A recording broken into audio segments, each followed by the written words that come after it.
Assalamualaikum warahmatullahi wabarakatuh. Semak tak ada?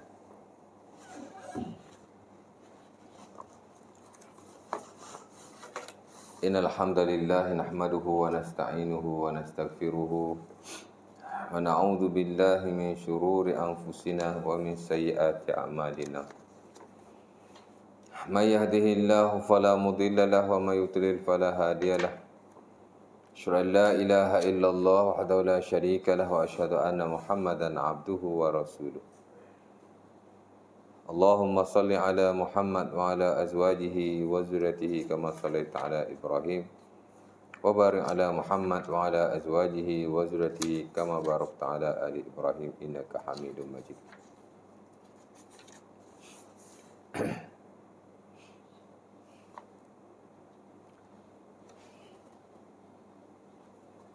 Syukur kepada Allah Subhanahu Wa Taala kerana pada malam ini dapat sama-sama kita berkumpul di surau kita untuk kita sambung kuliah kita yang telah lalu, yang telah kita tinggalkan pada bulan yang lepas selepas raya itu ya. Ada lembut raya ini? Ada buat korban? Ada buat? Tak ada. Di mana kita daripada buku ini amalan Muslim sepanjang hari, kita hari itu dah masuk dah beberapa kuliah dah ya. Amalan Muslim di luar rumah lah ya. Dimulai dengan kita keluar rumah dengan membaca zikir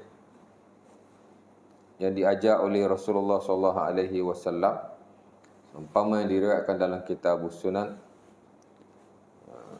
seumpama Sunan Tirmizi, Abi Daud dan selainnya daripada Anas bin Malik, daripada isterinya Ummu Salamah, di mana kita digalakkan membaca Bismillahi tawakkaltu ala Allah wala hawla wala quwwata illa billah. Ya. Bolehlah kita tambah juga Allahumma inni a'udzubika an azilla au uzal au adil au udal au azlam au uzlam au ashhal au yushhal alayya. Ya. Boleh baca kedua-duanya, boleh baca salah satu daripada kedua-duanya. Ya. Kerana dua tu dia dua riwayat yang berbeza. Tapi mereka menyatakan bahawa Nabi SAW bila keluar rumah, Nabi baca zikir yang berkenaan. Betapa penting untuk kita juga membaca seumpama dibaca oleh Rasulullah SAW. Ya. Dan maksudnya memang menepati akan kemaslahatan untuk kita keluar daripada rumah. Ya. Nak pergi kepada satu tempat untuk bekerja, mencari rezeki atau satu hajat dan keperluan yang lain. Ya. Dan saya dah hurai sebelum ni akan hadis itu secara panjang lebar lah. Ya. Bismillahirrahmanirrahim. Dengan nama Allah aku berserah kepada Allah. Pasal di luar ni kita tidak tahu apa yang akan berlaku. Ya. Wala haula wala quwata illa billah, dan tidak ada kuasa dan daya upaya melainkan dengan Allah Subhanahu Wa Taala.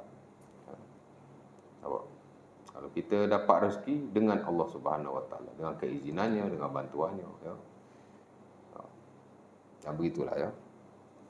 Jadi satu pengakuan kita kepada Allah. Zikir ini satu pengakuan kita bahawa yang menguruskan hidup kita ni ialah Allah. Kita tawakallah kepada dia. Mudah-mudahan ya, apa yang kita niatkan nak keluar tu dipermudahkan oleh Allah Subhanahu Wa Taala. Ya.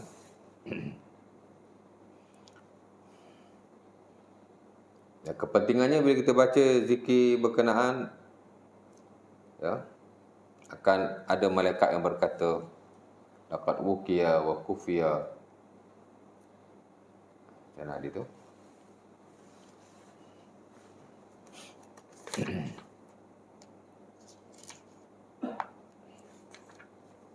Laqad wuqiya wa hudiya wa kufiya fatanaha anhu syaitan.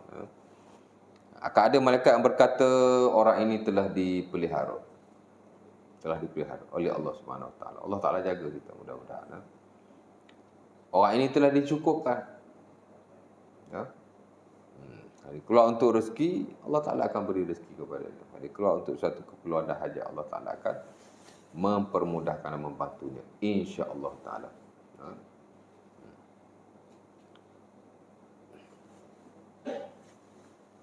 Wahudia, dan orang ini juga telah diberi petunjuk, diberi jalan.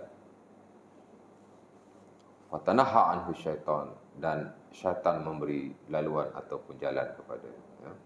Maksudnya betapa pentingnya akan zikir berkenaan, ya.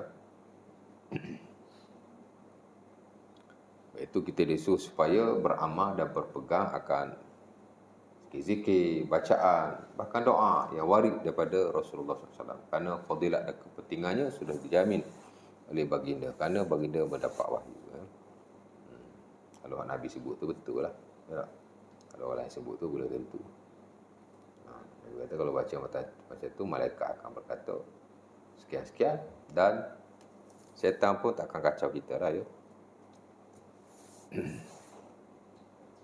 Apa maksudnya? Maksudnya mudah-mudahan dia tidak akan ditimpa dengan keburukan, kejahatan dan seumpama. Ya, bukan kata dia tak masuk atu, tak dirasuk, bukan begitu. Dia tidak akan diganggu dengan kejahatan-kejahatan yang lain. Kerana punca kepada kejahatan ialah syaitan. Ya. Mudah-mudahan dia diberi kebebasan dan hal yang seumpama itu, dia ada umur kain. Kerana kejahatan ni semua daripada syaitan. Baik, kemudian dia di perjalanan tu naik kenderaan, saya dah ajar, ya, apa nak dibaca. Ya, tuan-tuan kena tengok balik lah, ya. Tengok balik dalam buku zikir. Lepas tu amat digalakkan kita ada buku zikir, poket. Ada jual banyak lah market. Ya. Nipi-nipi kecil, 3,5, 4,5 jual. Ya. Ada ustaz-ustaz kita yang karang buku zikir poket. Saya ingat yang cantik juga ialah zikir poket yang disusun oleh, bukan disusun lah, ditulis oleh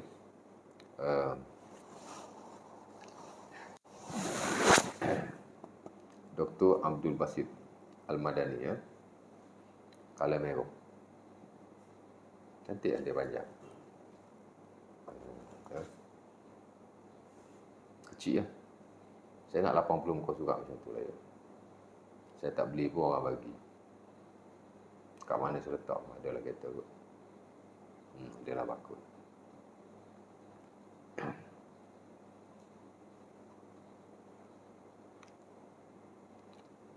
Ada zikir poket Dr. Abdullah Yasin. Buku kecil lah, kali hijau. Ada lagi satu tu siapa pengarang, saya pun tak ingat. Murid saya tahun 5 bagi. Tak tahu bapak dia beli kot. Apa nama pengarang dia. Tapi itu lebih kepada huraian ayat-ayat zikir. Dalam Quran ada banyak ayat zikir dan doa di huraian tu lah. Bukan tertentu kepada zikir poket tu lah. Mana dia menghuraikan ayat-ayat dan hadis tentang zikir. Ya. Cik juga. Sebab kalau kita nak hafal semua mungkin kita tidak ingat, ya. Tapi kalau basic-basic macam ni, everyone can memorize. Semua orang boleh hafal. Apa ni aja, bismillahirrahmanirrahim, wala haula wala quwata illa billah. Baik, kemudian naik kenderaan tu semua tuan-tuan tahulah, ya. Cuma kadang-kadang tak berapa perfect lah. Kadang-kadang kita tahu tapi hanya part daripada zikir berkenaan.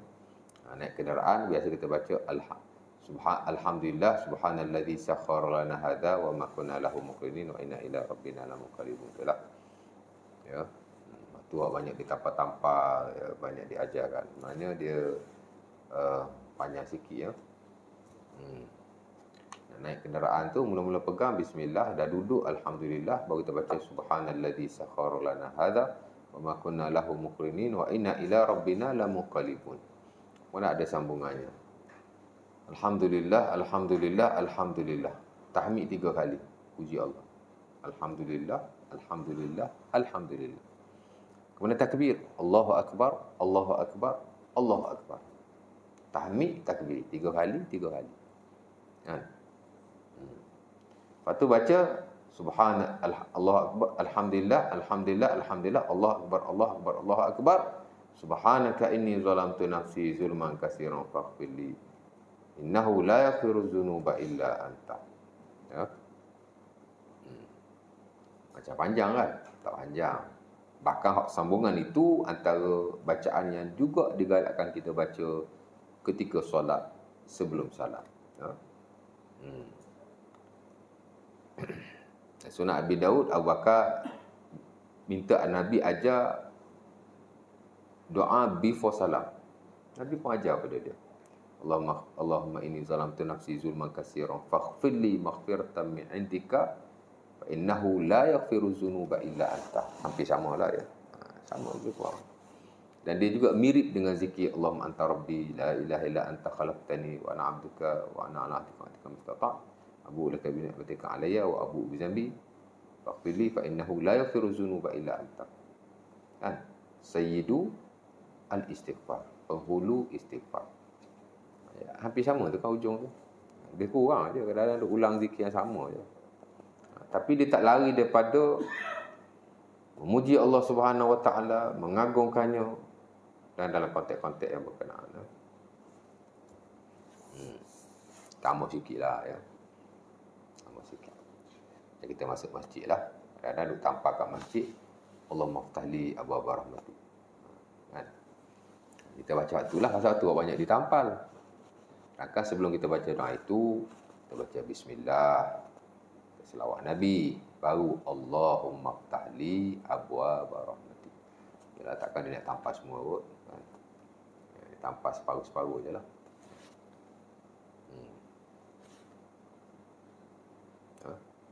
Keluar masjid pun sama. Bismillah, wassalatu wassalamu ala rasulillah. Ataupun selawat lah macam mana pun. Kemudian Allahumma inni as'aluka min fadlik. Bismillah dulu, selawat, baru baca doa tu. Ya. Kan? Saya baca doa je Ustaz, okey je. Tapi perfect je lah. Ada lagi lah. Ya, ada lagi. Ya.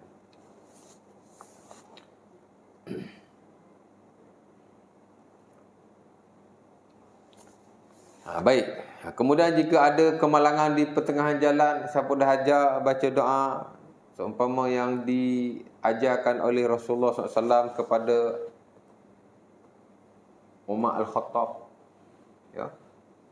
Yang diriwayatkan dalam Sunan Abi Dawud, di mana Nabi suruh kita baca Alhamdulillahilladzi afana wa mabtalana wa faddalana ala kathirin mimman khalaqa tafdila. Ya, saya dah pun huraikan maksudnya. Tengok kemalangan, puji Allah. Segala puji bagimu, wahai Allah, yang maafiatkan aku dan tidak menimpakan aku musibah-musibah seumpama ini. Sebab tu setiap doa dan zikir syarak, tuan-tuan, dia sentiasa menepati kemaslahatan kita pada waktu itu. Ya. Kena. Dan doa keluar rumah tadi kan kena kan. Doa naik kenderaan pun kena juga. Alhamdulillah. Subhanalladzi sakhkhara lana hadza. Segala puji bagi Allah yang memudahkan kenderaanku. Sakhkhara lana hadza, yang melancarkan perjalananku. Kenalah tu yang maksud.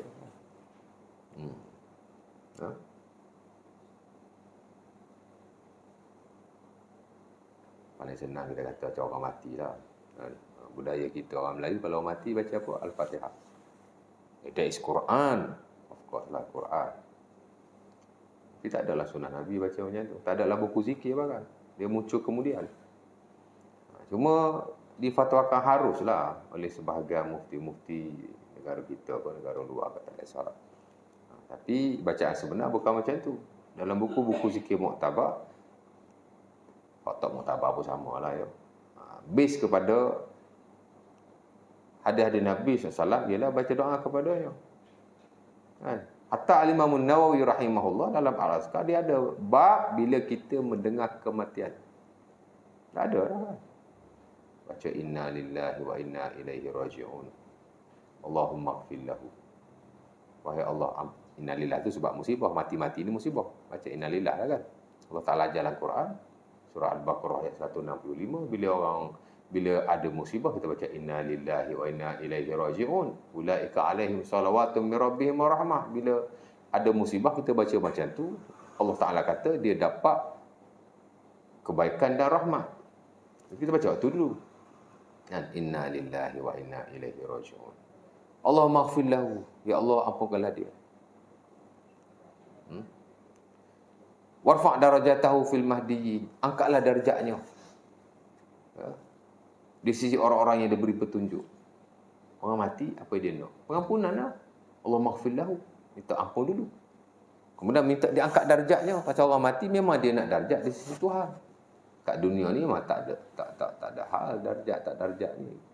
Kita lebih pentingkan hal-hal keduniaan. Darjat di sisi Allah ni kadang-kadang tak berapa nak ni sangat. Tapi bila orang tu mati, memang dia nak darjat di sisi Allah Subhanahu Wa Taala. Darjat ni mana kedudukan, position. Minta pengampunan kepada Allah, minta darjat, kedudukan yang baik di sisi Allah. Allahumma ighfir lahu warfa' darajatahu fil mahdiyin wa khlufu fi aqibihi fil ghabirin. Gantikanlah dia dengan orang yang lebih baik kepada ahli keluarganya yang dia tinggalkan. Betul tak? Tak kena. Doa ni betul-betul kena lah orang mati tu. Minta pengampunan untuk dia, minta Allah Ta'ala beri kedudukan yang baik di sisinya, minta dia tu biar Allah Ta'ala ganti dengan orang yang lebih baik. Tak? Kalau orang mati tu seorang bapa, mudah-mudahan dia akan dapat ganti kepada bapanya dengan ganti bapa yang lebih baik. Takkan mak dia bujang sampai mati kot. Kan?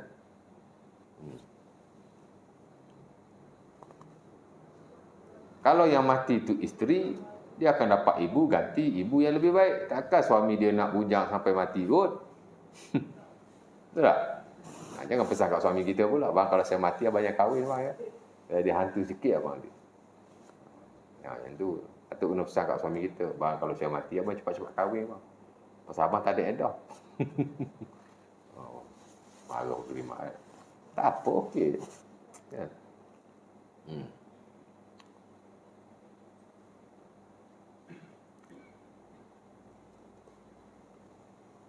Jadi macam tu lah ya. Kalau hak mati tu anak, mudah-mudahan dia akan dapat ganti anak yang lebih baik. Jadi memang kita naklah Allah Ta'ala gantikan dia ni dengan gantian-gantian yang lebih baik. Mestilah. Kehidupan mesti diteruskan. Life must go on. Nah lah dia. Itulah. Gantikan. Wakhlufhu fi aqibi. Gantikan dia selepas ketiadaan.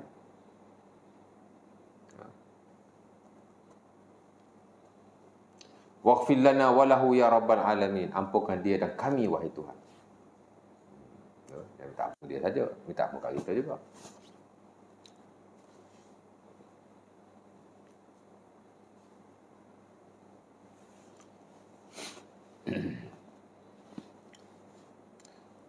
Wafsah lahu fi qabrihi wa nawwir lahu fi. Luaskanlah kuburnya dan berilah cahaya di dalam kuburnya. Jadi doa ni memang untuk kemaslahatan orang yang mati. Betul tak? Every single word. Tak ampun. Dia beri kedudukan yang baik di sisi Allah,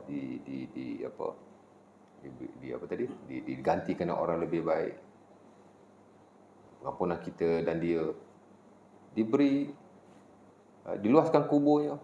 Orang mati mana nak kubur luas? Dan diberi cahaya dalam kubur dia. Pasal kubur ni gelap. Jadi kalau dia dapat semua hak kita minta tu, dia lah orang yang paling beruntung sekali di alam barzakh. Dan Nabi ajar kepada kita supaya baca begitu bila mendengar suatu berita kematian. Tapi bila kita tak baca ataupun kita tak doa sebegitu, dan tak ada syarat Arab pun, kok Melayu pun tak apa, cuma hak afdalnya Arab lah, kerana ia datang daripada lidah kenabian Rasulullah. Dan bahasa Arab of course lah bahasa agama, syiaruddin. Zikir doa ni semua bahasa Arab. Hak tu hak afdal lah. Tapi kalau kita tidak mampu nak menghafal, kok Melayu pun tak apa. Ya Allah, ampunkanlah dia.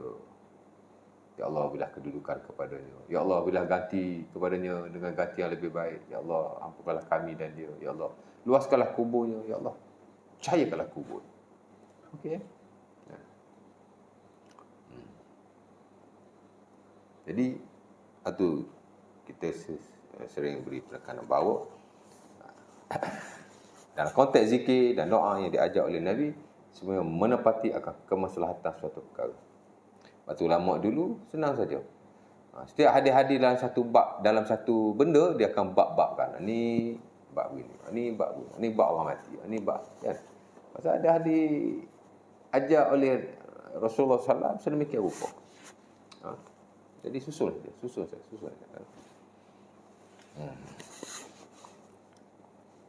Tapi kalau kita tak baca doa sebegitu, kita baca Al-Fatihah, kita dapat pahala macam kita yang baca.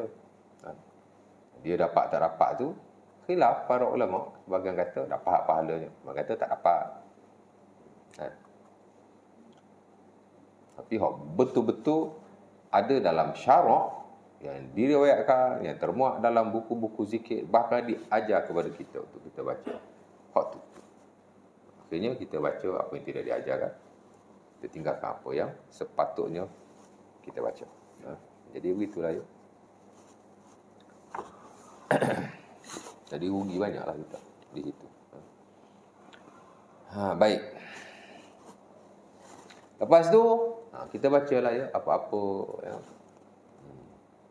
bacaan yang kita tahu, apa-apa doa, apa-apa zikir, go for it. Kerana tidak ada apa-apa bacaan in spesifik dalam konteks kita nak keluar lah daripada mereka. Walau bagaimanapun kita digalakkan supaya isi dengan bacaan-bacaan dan zikir ataupun doa yang diajar oleh Rasulullah SAW dalam kelompok zikir pagi dan petang, yang disebut sebagai azkarus sabah wal masa ataupun azkarul yaum wal lailah. Zikir pagi dan petang atau zikir siang dan malam. Itu saya ada zikir poket tadi kan. Zikir poket tu memang ada lah, zikir pagi, zikir petang. Tapi yang ringkas-ringkas lah. Kerana kalau dihimpunkan zikir pagi dan petang memang banyak lah ya. Daripada riwayat-riwayat yang sahih yang dibaca oleh Nabi SAW, didengar oleh para sahabatnya, atau Nabi sendiri ajar sahabatnya. Ya. Ada tu sahabat riwayat Nabi baca.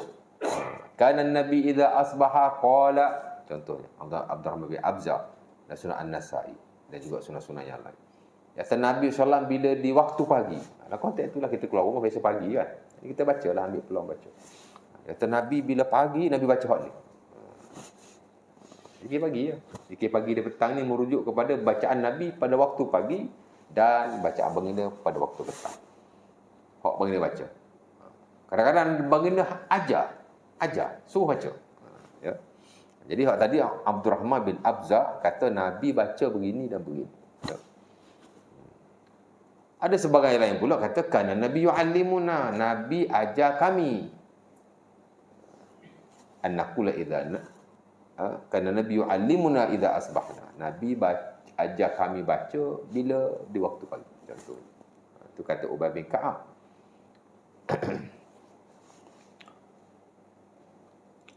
Dan sebagainya Nabi suruh baca. Ya. Nabi kata idza asbahtum faqulu, bila kamu di waktu pagi kamu katakan. Jadi lah kotek-kotek abu itu dihimpun oleh para ulama, dia masuk zikir pagi dan petang. Jadi banyaklah tuan. Saya kalau baca koleksi zikir dan pagi dan petang, saya ingat 20 minutes. Jadi banyak kan, baca belakang, kita ingat belakang kan. Tapi kalau kita ingat sebahagian daripadanya, hak itulah saya kata direngkaskan, disusun, masuk dalam buku-buku kecil yang kita sebut sebagai zikir pocket. Kita kena ada lah untuk kita baca ya. Dia bukan masuk zikir pagi dan petang saja, dia masuk juga zikir-zikir atau bacaan doa pada waktu-waktu tertentu. Macam tadi lah zikir waktu kematian, zikir ketika susah kan. Bahkan Imam Nawawi rahimahullah, dia ada satu bab apa yang perlu kita baca bila kita susah atau ditimpa satu kerumitan. Pasal hidup ni mana ada senang je belaka. Ada waktu susah ya tak? Bahkan most of the time, kadang-kadang waktu mari susah, rumit aja. Dalam seminggu ni, payah belaka buat kerja. Buat kau tu susah, buat kau ni susah. Kadang-kadang dia mari senang aja. Seminggu, 2 minggu, sebulan kita senang aja. Buat benda tu senang, buat benda senang. Dia tak tentu. Pasal hidup kan. Itulah. Bab ma yaqulu idza istas'aba alaihi amrun. Mana Nabi buat bab tu? Dah ada hadis masuk, buat bab masuk. Bab apa yang perlu dia baca bila dia ditimpa kesukaran, kerumitan. Budak-budak nak masuk periksa, baca ni. Ya. Bukan azan.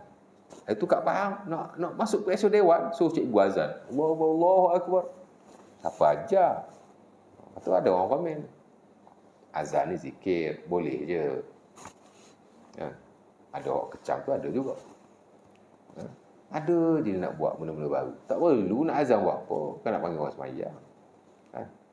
Kalau azan ketika kebakaran, ketika angin kencang, walaupun tidaklah digalakkan oleh sebahagian ulama, tapi sebahagian memberi keharusan kerana ada hadisnya. Hadis itu apa tidak sahih. Okeylah kan.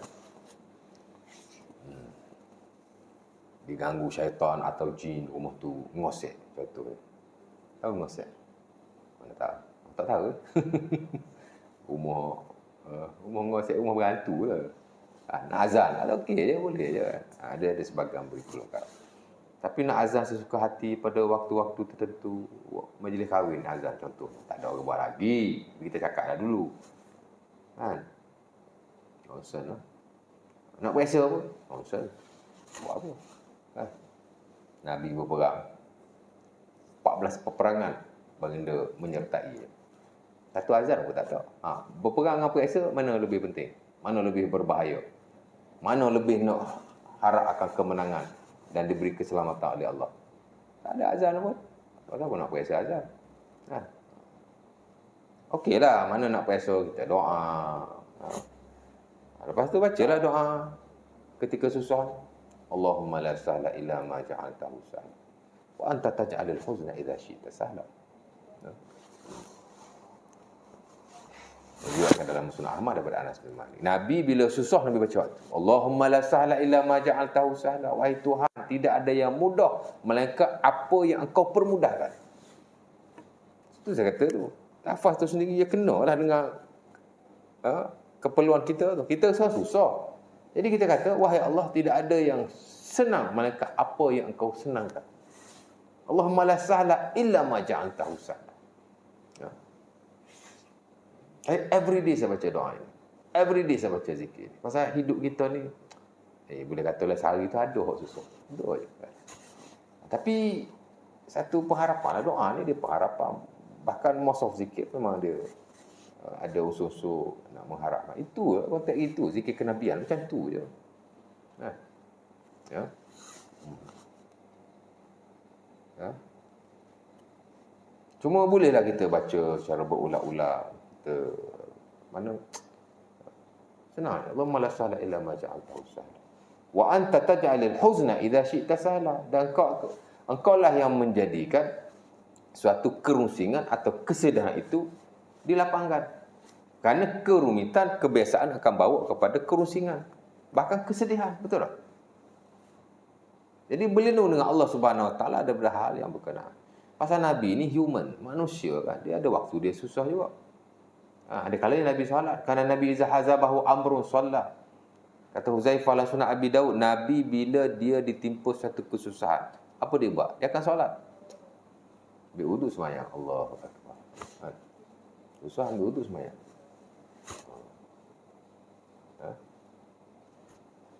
Mana baca doa ni lah juga. Tak kisahlah kan. Mana kita buatlah kotak-kotak dah begitu kan.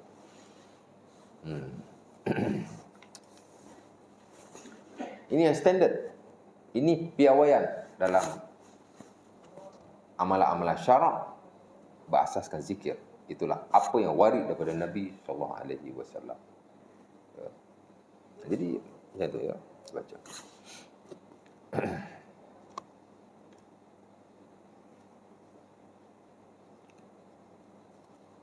Allahumma inna na'udzubika minal hammi wal hazan wa na'udzubika minal 'ajzi wal kasal wa na'udzubika minal jubni wal bukhl wa na'udzubika min ghalabati dain wa qahri rijal. Itu juga antara doa atau zikir diajar oleh Nabi untuk kita baca bila kita menghadapi kesulitan, kesukaran, bahkan kesedihan dan duka cita.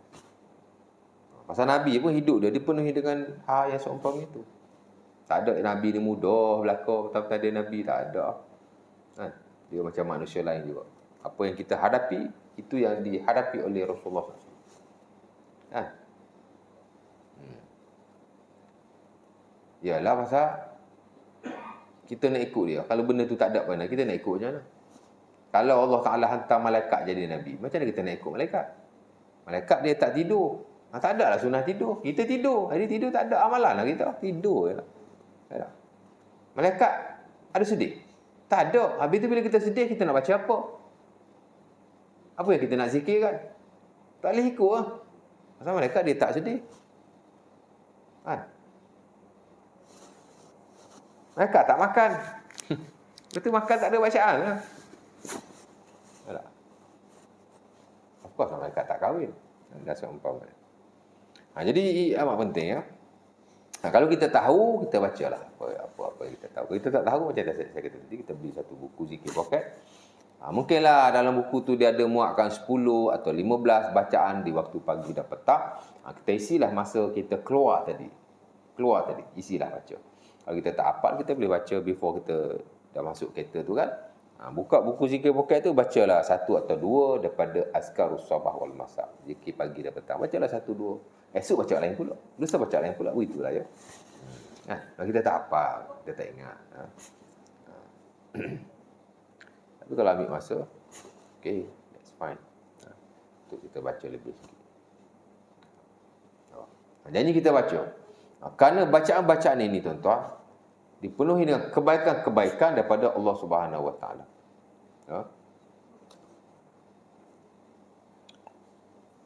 Banyaklah ya. Banyak.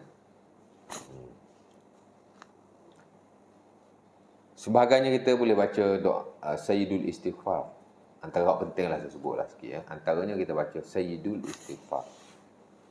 Dia panggil penghulu segala istighfar. Biasa dalam buku zikir poket ni mesti dimasukkan zikir berkenaan. Dan zikir ni banyak kan. Jadi dia pilih hak penting-penting dan of course lah yang paling sahih dia bakal masuk. Antaranya hak ni lah. Itulah Nabi SAW kata siapa-siapa yang baca 1 kali 1 hari. Kalau dia baca pagi, dia mati petang. Dia akan mati dalam iman. Mata alal iman. Ataupun diampunkan oleh Allah Subhanahu Wa Taala. Kalau dia mati, kalau dia baca petang, dia mati malam, juga dia akan mati di atas iman dan diampunkan oleh Allah Subhanahu Wa Taala. Allahumma anta rabbi la ilaha illa anta khalaqtani wa ana abduka wa ana ala ahdika wa ahdika mastata' wa a'udzu bika min syarri ma sana' abu'u laka bi ni'matika alayya wa abu'u bi dhanbi faghfir li fa innahu la yaghfiru dzunuba illa anta. Belah kataan je, tak ada panjang kan. Nabi sendiri memberi nama kepada zikir. Nabi kata Sayyidul Istighfar. Allahumma anta rabbi sampai habis. Ada banyak benda bukan Nabi bagi nama, kita yang bagi nama, ulama yang bagi nama kan. Tapi ada sebahagian Nabi sendiri menamakannya. Macam zikir ni memang Nabi panggil Sayyidul Istighfar. Nabi kata penghulu segala istighfar. Kemudian Nabi baca. Jadi diriwayatkan dalam Sahih Bukhari, top sahih daripada Shaddad bin Aus. Satu-satunya hadis daripada beliau dalam Sahih Al-Bukhari setahu saya. Dia seorang sahabat yang besar tapi dia tak banyak meriwayatkan hadis daripada Nabi. Cuma dalam Sahih Bukhari ni hadis dia. Allahumma anta rabbi, wahai Allah engkaulah Tuhanku. La ilaha illa anta, tiada Tuhan melainkan engkau. Awal-awal pagi kita syahadah balik. Of course lah sembahyang subuh tadi syahadah dah kan. Syahadah balik. Sebab kadang-kadang kita ni mana tahu kan, terlibat dengan sikit sebanyak kesyirikan. Sebab tu kita sentiasa diusuh supaya tajdidul iman. Renew our iman. Dengan membaca la ilaha illallah. Jadidu imanakum biqauli la ilaha illallah. Dalam hadis lain Nabi kata renew imanmu dengan berkata la ilaha illallah. Kita riak ke, itu syirik juga tu. Jadi kita baca la ilaha illa anta khalaqtani, engkau yang menciptakanku, wa ana abduka, aku hambamu, wa ana ala ahdika wa wa'dika mastata', aku di atas janjimu, aku cuba lakukan setakat yang aku mampu. Dia satu pengakuan yang amat hebatlah kepada Allah Subhanahu Wa Taala. Kita mengaku kepada Allah tu pasal kita ni bukan bagus mana pun, bukan baik sangat pun. Jadi pengakuan kita kepada Allah lah. Kristian ataupun kalau Nasara, Dia nak taubat kena pergi mengaku dulu dengan dia punya priest tu, padri dia. Kita tak ada. Kita mengaku hanya kepada Allah Subhanahu Wa Taala. Dan tak ada orang boleh bawa kita kepada Allah Subhanahu Wa Taala melainkan dengan jalan-jalan seumpama ini. Quran, hadis-hadis Nabi, sunnah baginda, hak boleh bawa kita kepada Allah. Orang lain tak boleh. Orang lain ajar, bimbing boleh. Kan?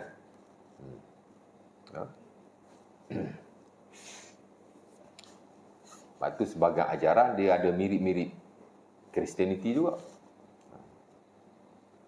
Kita tak boleh sampai pada Allah melainkan dengan guru kita. Tu dia nak baca zikir kau, dia nak semayang kau, dia kena tengok gambar tu guru dulu tu. Sebab dia tak boleh sampai pada Allah, kena melalui. Ada melalui pula. Tak ada melalui. Direct dengan Allah kita. Mengaku pada Allah. Allahumma anta rabbi, la ilaha illa anta khalaqtani. Wa ana abduka wa ana ala ahdika mastata'. A'udzubika min syarri ma sana'. Dan aku berlindung denganmu daripada kejahatan diriku. Awal-awal tu mengaku dah, ya Allah, aku ni hamba-Mu. Aku ni terikat dengan janji-janji kepadamu. Kan? Tapi aku ni tak bagus mana pun. Jahat. Aku berlindung dengan kejahatanku. Denganmu daripada kejahatanku.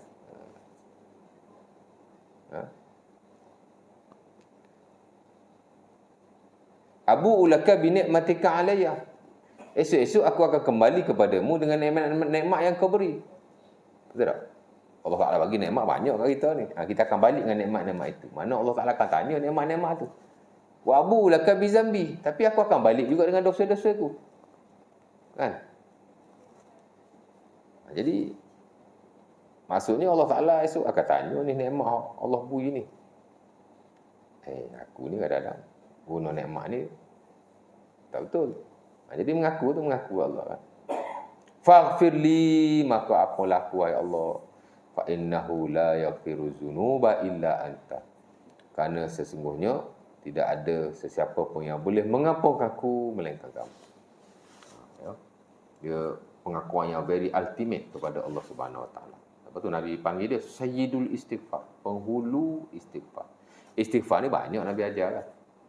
Ya, astaghfirullahalazim. Istighfar tu. Alladzi la ilaha illa huwal hayyul qayyum wa atubu ilaih. Istighfar tu kan. Ya.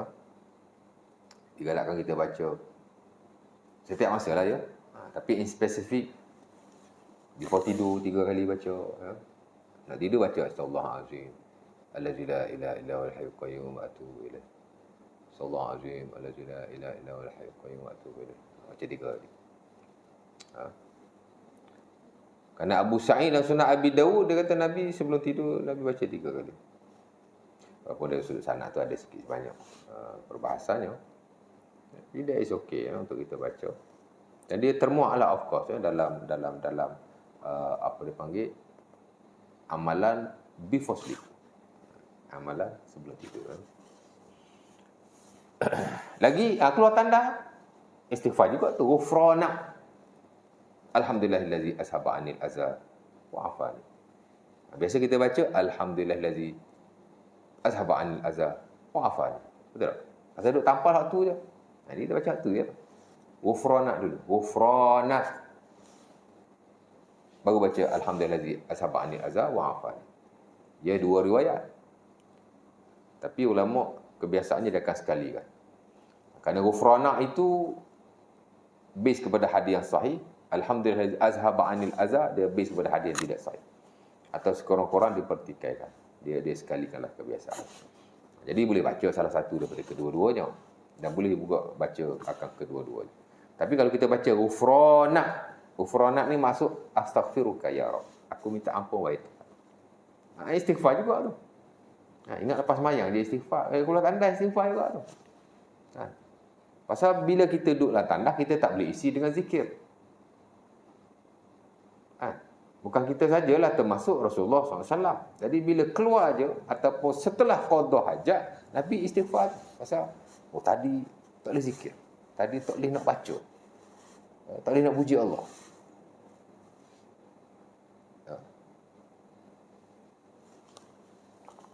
Jadi istighfar lah. Istighfar juga tu. Banyaklah versi-versi istighfar ni, banyak. Ya.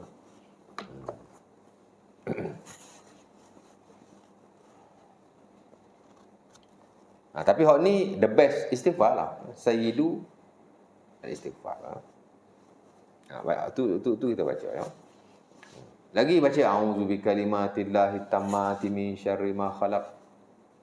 A'udzu bikalimatillahi tammati min syarri ma khalaq. A'udzu bikalimatillahi tammati min syarri ma khalaq. Aku berlindung dengan kalimah-kalimah Allah yang maha sempurna daripada kejahatan yang Allah Ta'ala ciptakan. Sekurang-kurang 3 times. Ya, mudah-mudahan Allah Ta'ala pelihara kita daripada kejahatan-kejahatan dunia. Kerana dunia ni memang dipenuhi dengan kejahatan-kejahatan tertentu. Jadi kita bacalah itu. Ya. Of course lah kalau kita pergi ke tempat-tempat yang tak pernah kita pergi, ya, ataupun kita sampai di satu kawasan yang kita rasa macam tak berapa selamat, masuk hutan, masuk rumah berantu lagi. Tak kata lah. Baca tu lah. A'udzu bikalimatillahi tammati min syarri ma khalaq. A'udzu bikalimatillahi tammati min syarri ma khalaq. A'udzu bikalimatillahi tammati min syarri ma khalaq. Jadi itu tadi ya. Nabi kata kalau kita baca begitu, jika kita sampai di sesuatu tempat, suatu rumah, suatu kawasan, dia tidak akan dimudaratkan oleh apa-apa sehingga dia berlalu.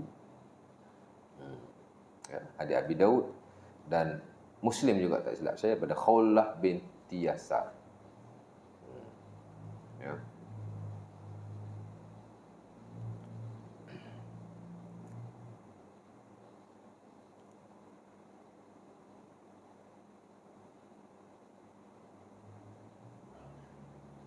Dalam YouTube tu dia suruh baca bila masuk hutan, baca wassalamun ala nuhin fil alamin.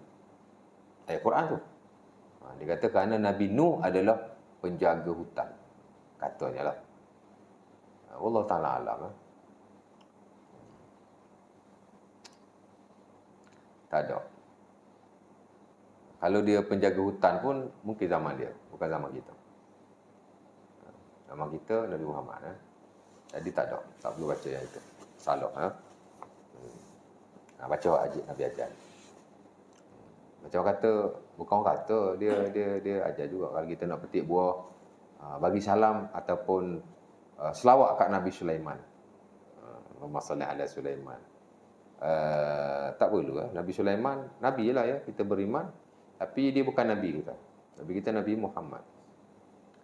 Nak petik buah ada doa, ada zikir petik buah. Tak perlu bagi salam atau selawat kepada Nabi-Nabi yang lain. Baik. Jadi kita baca tu. Bismillahirrahmanirrahim. La yadurru ma'asmihi syai'un fil ardi wala fis sama' wa huwas samiul alim. Ini kita bagi petang lah tu. Ini kita baca lah ya. Ingat belaka tu tak? Kata ingat. Ingat belaka dah asal. Revision lah. 3 kali. Dalam hadis Uthman bin Affan dan Sunan Abi Daud, Nabi kata siapa-siapa yang baca setiap hari ataupun setiap pagi dan petang 3 kali, maka dia tidak akan dimudaratkan oleh sesuatu pun. Lam yadurruhu syai'. Mana selamatlah. Okeylah.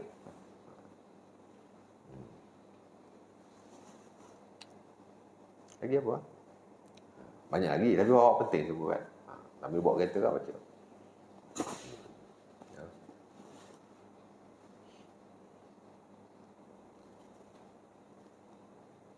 Jadi tak perlu azimah, tak perlu tangkal. Pasal dah ada bacaan itu. Betul tak? Tapi orang Melayu lah ni kurang ada. Kalau dulu-dulu. Kampung saya tuan-tuan, masuk surau ada azimat. Depan tu. Dia framekan lagi. Azimat hak bentuk rajah tu. Rajah tu. Alif, bata, apa benda dia tulis raja. Dia ada 3 segi lah, apalah. Surau tu. Pening. Wah, dulu zaman kecil dulu kan.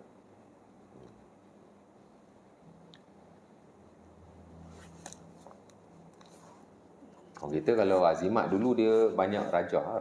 Biasa 3 segi. Raja dia lah. Lepas tu adalah tulisan huruf Arab lah, alif, bata. Kerana dia kata setiap huruf Arab ni ada malaikat yang menjaga. Susah lah macam tu Masuk dalam jamban, tak boleh cakap Arab. You cannot speak Arabic. Because Arab kan bahasa Quran. Quran je Allah Ta'ala jaga. Bukan the letter of Arabic. Bukan huruf Arab tu, tak ada. Ya, Quran je. Jadi kemuliaan huruf itu ialah bila dia jadi Quran. Quran tu, ayat Quran tu. Tapi the letter, tak ada. Habis itu syaitan mulialah dia. Shin, Ya, Ta, Alif, Nun.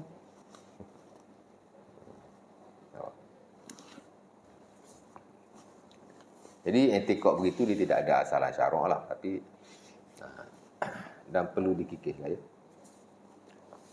Baik. Jadi tak kisahlah tuan-tuan ya. Ambil peluang kita bacalah apa-apa. Dengan harapan apa yang kita amalkan walaupun sedikit, mudah-mudahan mendapat kebaikan yang banyak daripada Allah Subhanahu Wa Taala.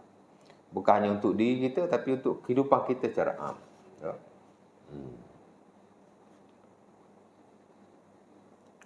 Dan akan dapat keberkatan lah mudah-mudahan. Ya. Macam dulu lah saya ajarkan, masuk rumah bagi salam. Assalamualaikum warahmatullahi wabarakatuh. That's it.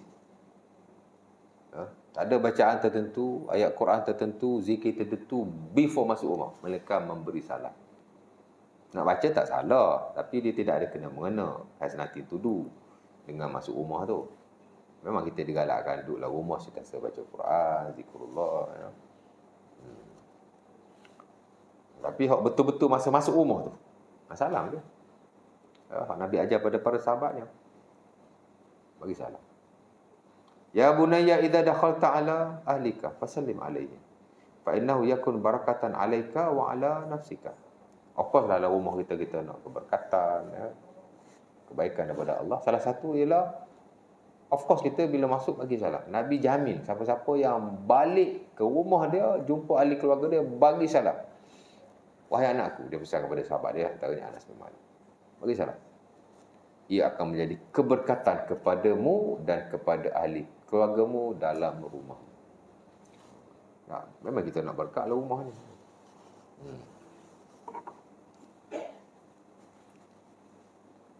Ada saya tengok dalam YouTube tu, dia suruh letak Sahih Bukhari dalam rumah.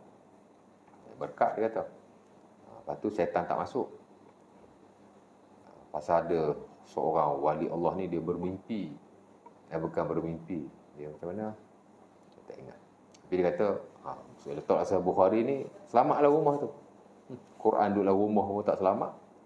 Mana mulia? Quran ke Sahih Bukhari? Pencuri tak masuk.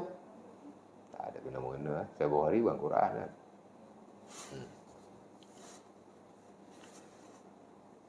Bagi salam InsyaAllah ta'ala. Mudah-mudahan adalah keberkatannya. Dan of course lah tuan-tuan, dalam rumah kita kalau boleh jangan kita tinggal dua benda lah. Pertama, kita baca Quran.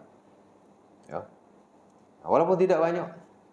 Saya seriously tuan-tuan, dalam rumah saya baca Quran waktu tidur je. Waktu lain tak ada. Pasal kita bukan banyak duduk rumah, banyak duduk kat luar. Pagi keluar, macam hari ni, balik dah pukul 5.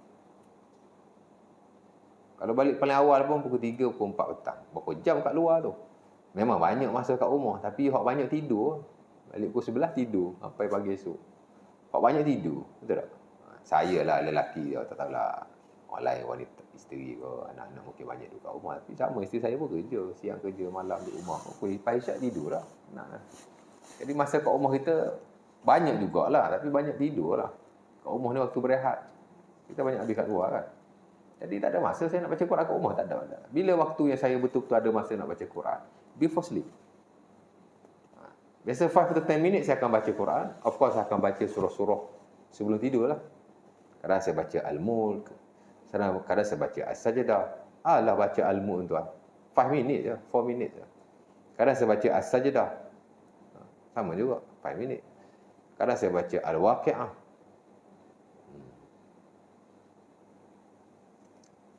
Kerana Nabi SAW before tidur memang dia baca surah-surah yang berkenaan. Of course lah kita tak ada waktu lain untuk kita baca. Melainkan pada waktu itu. Kebiasaannya saya akan semayang dulu, witir 3 rakaat. Ataupun semayang sunat wuduk. Dah semayang witir kan, kita semayang sunat wuduk. Saya baca lah surah-surah yang pendek itu. Kerana Nabi sebelum tidur memang dia baca surah-surah pendek itu lah ya. Itu waktu saya dah baca Quran kat rumah. Tapi mesti baca. Iqra'ul Quran fi buyutikum la taj'aluha qubura. Kalau kita baca fadilat baca Quran tu kan, antara ialah digalakkan baca Quran dalam rumah. Kerana Nabi berpesan, bacalah Quran di rumahmu. Jangan jadikan ia seperti kubur. Ya. Hadis ni yang ulama buat dalil kubur tak baca Quran tu. Kerana Nabi buat perumpamaan, rumah yang tidak dibaca Quran seperti kuburan. Kalau Quran dibaca di kubur, Nabi takkan buat perumpamaan sebegitu.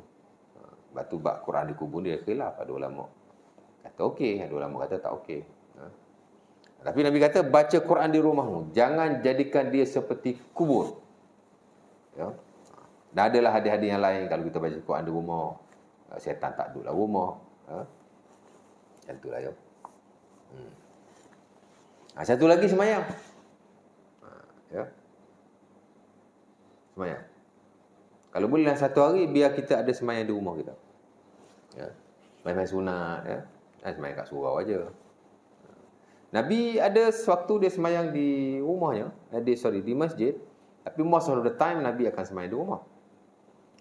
Bahkan kalau Nabi lihat semayang, sahabat semayang di masjid banyak, semayang sunat ni, Nabi akan kata, "Sallu fi buyutikum fa innahu min salatil buyut." Semayang di rumahmu. Ini semayang di rumah. Jadi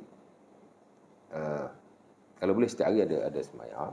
Dan ada riwayat Nabi kata siapa-siapa yang semayang di rumah, Allah Ta'ala akan membawa kebaikan yang banyak ke dalam rumah. Ya. Itulah hadis diriwayatkan oleh Sunan Abi Daud, bila kita belajar kepentingan solat di rumah. Ya. Bila kita belajar kepentingan solat di rumah, adalah hadis itu yang diriwayatkan oleh Sunan Abi Daud daripada Abi Hurairah tak silap. Idza qadaitum salawatikum fi masajidikum. Nabi kata bila kamu dah selesai solat di masjid-masjid kamu, sallu fi buyutikum, semayang pula di rumah. Fa innallaha ja'il li buyutikum khaira. Atau kama qala. Nescaya Allah Ta'ala akan membawa ke dalam rumahmu akan kebaikan-kebaikan.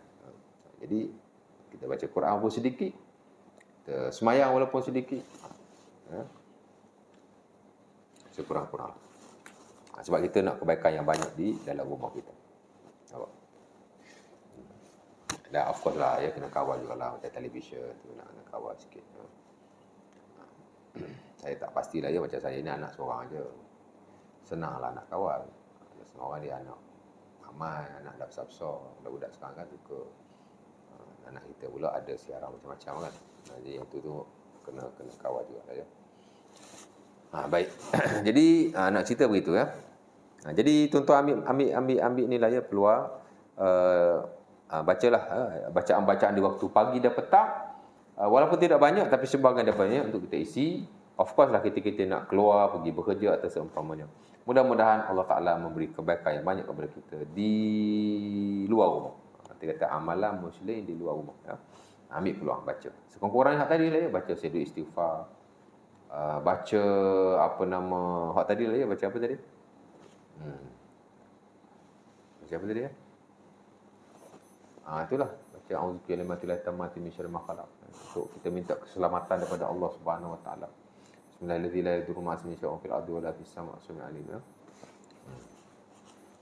Kemudian banyak-banyaklah bertasbih kepada Allah, bertahmid dan bertakbir kepadanya. Baik. Next nanti kita akan baca juga kebaikan-kebaikan yang lain yang boleh ataupun digalakkan kita lakukan dalam syarak. Digalakkan kita beri salam sama kita. Digalakkan kita tashmid orang yang bersin. Ya. Digalakkan kita supaya melakukan kebaikan-kebaikan secara am kepada orang lain. Dan of course lah kepada orang yang melakukan kebaikan kepada kita. Buat baik kat kita, buat baik kat orang. Ya. Kerana agama Islam adalah agama kebaikan. Al-Islamu dinul ihsan. Ihsan ni ialah kebaikan. Sebab itu dalam Quran ada banyak perkataan ihsan. Obviously hari Jumaat tuan-tuan mesti dengar innallaha ya'muru bil adli wal ihsan wa ita'i zil qurba wa yanha 'anil fahsya'i wal munkar wal bagh ya'izukum la'allakum tazakkarun. Kan? Wazkurullaha azim yazkurkum washkuruhu min ni'amihi yazidkum wa zikrullahi akbar wallahu ya'lamu ma tasna'un. Tuan-tuan aku hafal. Pasal every Friday. Karena saya pelik juga antek khutbah ni. Padahal tak ada syarat ayat tu. Khutbah Jumaat ni tuan. Ayat Quran ada 6,634 ayat. Boleh masuk macam-macam ayat kan. Dia duduk ulang ayat sama. Saya kan tak tahu kenapa. Budaya kot ya. Sama. Standard satu Malaysia. Kalau teks khutbah, ayat tu mesti ada. Kalau ayat ya ayyuhallazina amanu taqullaha haqqa tuqatih wa la tamutunna illa wa antum muslimun, tak apa pasal rukun khutbah ialah takwa. Bolehlah masuk ayat tu kan. Tapi banyak lagi ayat-ayat takwa yang lain. Tapi dia ulang Al Imran 102 tu. Daripada zaman saya kecil sampai saya dah tua. Tua tak tua lagi, muda lagi. Tapi 44 years saya ingat. Dah ayat tu. Tu Fatih kan. Tak salah. Tapi punyalah banyak. Ada puluhan ayat takwa, mentang-mentang rukun takwa kan. Masuk ayat daripada dulu ayat tu. Standard kan, satu Malaysia. Tapi tak salah pun, okey je. Okey je. Hak tu sama juga ayat tu hujung. Hak tadi takwa hak mula-mula. Khatib akan membuka khutbahnya dengan ayat tu lah. Ya ayyuhallazina amanu taqullaha haqqa tuqatih. Mumpah dia tak tahu, dia tak pergi semua Jumaat. Ujung-ujung dia tutup. Innallaha ya'muru bil 'adli wal ihsan wa ita'i dzil qurba wa yanha 'anil fahsya'i wal munkari wal baghi ya'izukum la'allakum tadhakkarun, sampai habis. Khutbah kedua ujung tu kan. Kalau kita masuk masjid lewat, kalau untuk khatib baca waktu kita tahu dah nak lumayan nak koman. Terima ayat tu ujung khutbah, nak habis khutbah dah tu. Ya. Tapi nak cerita innallaha ya'muru bil 'adli wal ihsan. Allah Taala suruh adil dan ihsan. Ihsan ni yakni berbuat baik. Payah nak buat baik kat orang ni. Tapi ialah ya. Insya-Allah Taala. Al-Islam dinul ihsan. Islam ada agama yang ihsan. Dan Quran banyak Allah Taala sebut tentang ihsan. Bahkan orang-orang Islam disebut sebagai muhsinin, orang-orang yang melakukan kebaikan. Muhsinin. Ada anak taruh nama Muhsin. Jangan Muhsin, Muhsin dengan sad. Muhsin mana orang yang berkahwin. Tak ada apa maksud lah. Married man. Tapi kalau Muhsin, sin M-O-H-S-I-N. Tapi orang Melayu dia okey pasal dia S saja. Kalau Arab ada sin, ada sad kan. Muhsin bukan Muhsin. Kalau sin mana orang yang baik lah. Kalau sad orang yang berkahwin. Banyak dalam Quran Allah sebut tentang ihsan. Mungkin saya akan sebut lain kali saja. Mudah-mudahan next kuliah lah kita belajar tu insya-Allah taala. Dan prinsip ihsan adalah one of the Islamic principle. Dia salah satu daripada major principle of Islamic religion. Ihsan ni adalah satu prinsip besar dalam agama. Kerana memang apalah agama Islam ni agama kebaikan. Dan apa-apa pun biasa dia akan ditangani dengan kebaikan. Walaupun pada zahirnya nampak macam kasar. Orang curi kena potong tangan. Kasar potong tangan ni. Tapi kita lihat dari sudut pembicaraan qada ya, dalam fiqh kan, qada pembicaraan, saksinya. Kerana hampir suka nak dibuktikan orang yang mencuri. Hampir suka. Dan kadang-kadang dia boleh lari kepada tidak dipotong tangan. Dan of course lah kalau kita maafkan dia kan? Jangan bawa report kat qadi, jangan lapor, kita maafkan dia, tak kena dia kan? Jadi ada ruang-ruang yang ihsan di situ ya. Kalaulah orang yang bunuh orang dengan sengaja dimaafkan oleh ahli keluarganya, dilepaskan. Kalau dia bunuh saudara kita kan, seorang saja ahli keluarga dia kata aku maafkan dia, tidak akan dikenakan qisas sama sekali. Dia tidak akan dibunuh balik. Kerana pernah berlaku zaman Rasulullah SAW, ataupun pada zaman sahabat bila kita belajar tentang bunuh tu kan. Ada seorang ni dia bunuh seorang lelaki. Adik-beradik lelaki ni nak dibunuh balik. Tapi isteri berkata, "Afautu anka." Aku ampunkan kamu. Lantas dilepaskan qisas. Tak bunuh balik. Tapi kenalah hak lain tu. Kena dia bayar pampasan. Sebab tu bila kita belajar muamalat kan, kita bagus dah muamalat banking apa semua kan.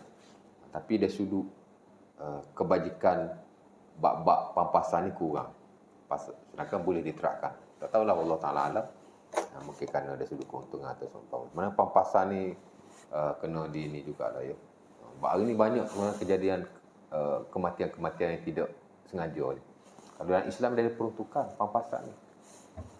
InsyaAllah ta'ala pukul 9. Masya Allah lewat ya. Jadi saya rasa setakat itu.